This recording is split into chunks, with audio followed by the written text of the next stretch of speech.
What is going on, 1 week season fam?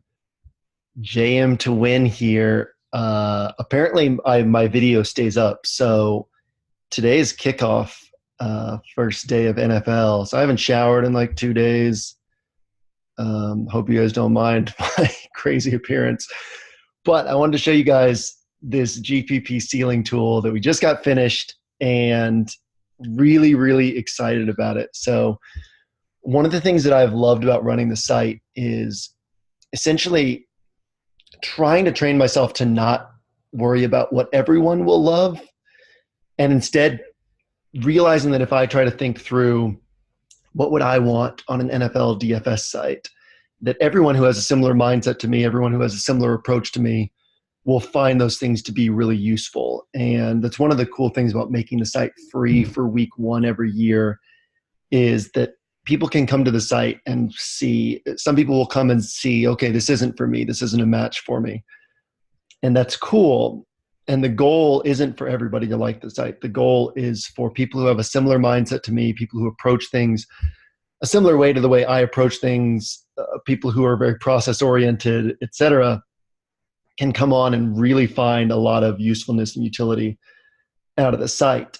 But additionally, we're kind of always trying to branch out into new things. So it's not just the NFL Edge, which is why we added the ownership projections and added the game notes and added the OWS collective this year, and then added this GPP Ceiling tool. So last year I was, during the season, as I do, kind of tracking notes to myself of things to look at in the off season. And one of the things I made a note was that it would be awesome to have a tool that didn't just show a player's median projection, but also gave you an idea of their range of scoring.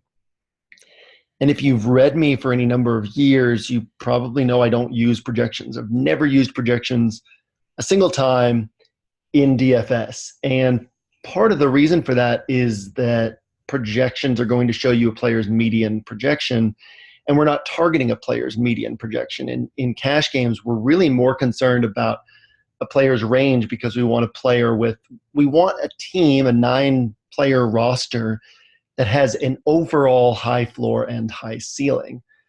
So just looking at median projections doesn't really give us a sense of that. We need to know in cash games, okay, let's say we're talking DraftKings, this group of players, if everything goes wrong, they're going to score 130. And if everything goes right, they could score 185, 190.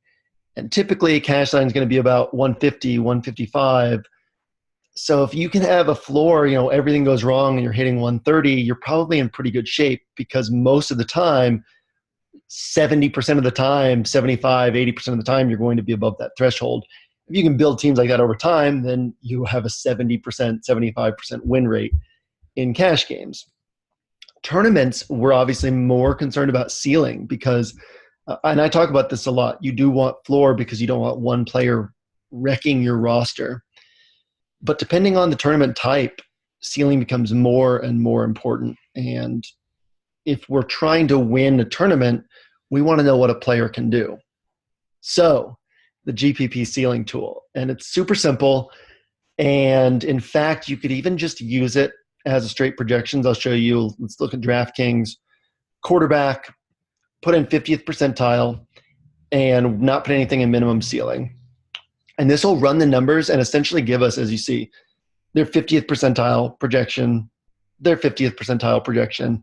And also this will always stay here on this tool, the 20th percentile floor projection. So you could look at this and just say, okay, median projections, we've got Mahomes, we've got Watson, we've got Cam.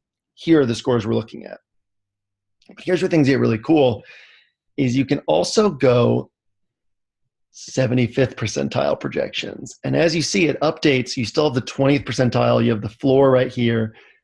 You have their median projection, but now we also have their 70th percentile ceiling projection. And what I love about this is, look at this name at the top. And I'm going to go back to the 50th percentile and look at where Lamar Jackson is here, 9th place. But once we start sorting by ceiling, we have them up at the top. Now, another note on using this as a strict projection system, another reason I don't like strict projections, and I think kind of a lot of really sharp people agree with me in NFL, is there's just so much that goes into coaching decisions and matchups and how a game will play out and all that, that no projection system is going to be perfect. I will say that since we're teamed up with EV Analytics, this is about as close to perfect as you can get. I don't know if you know much about EV Analytics, but check them out on Twitter. Check out their website. We'll have them linked on this page. Cubs fan trusts these guys implicitly. In his mind, these are the best analytics guys in the entire DFS industry. Super pumped to be working with them. But basically recognize that just plugging this in and saying, okay, I'm all set. I have my 75th percentile projections on all these guys. I'm plugging them into the roster. This is my team. To me, isn't the best way to go. But it's using this as another layer to understand the nuance of things. You know, you see what Lamar Jackson's floor is projected to be. You see what his ceiling is projected to be. I'm super pumped to see as the season moves along too, and new data is incorporated, and younger players and guys like Lamar Jackson, what we're able to understand further about them in these projections. But yeah, we get a sense of, okay, look, Lamar Jackson has a high ceiling, as high as anybody else, taking matchups into account, style of play into account. His ceiling in a 75th percentile sense is as high as any of these other players. His floor is lower. Well, if we're building for the milli maker, who cares about floor? If your quarterback gets you 15 points, you're not winning the milli maker. So take floor out of the window in that type of tournament. You say, okay, who has the highest ceiling? That's basically the gist of this tool. To wrap it up, again, you can go 80th percentile, you can go 75th, 80th, 85th, 90th percentile. You can also, and I think this is really cool, you can sort by just the guys who make the cut for a certain set, for a certain criteria. And why I like this is if you don't have this in, you still have these same four names at the top, but it can be easy to get distracted by all these other names when really all you're trying to find out is, look, if we're taking 75th percentile scores, who has a shot to go over 30? And you get your list right there. You get your range right here by seeing their floor. Basically have everything you need. That about wraps it up. Poke around in the tool. There's different ways to get utility out of it. So I imagine that different people will find different ways to use this, but poke around, mess around with it, and build some rosters. So yeah, that's about it. And I will see you on the site, and I will see you at the top of the leaderboard soon.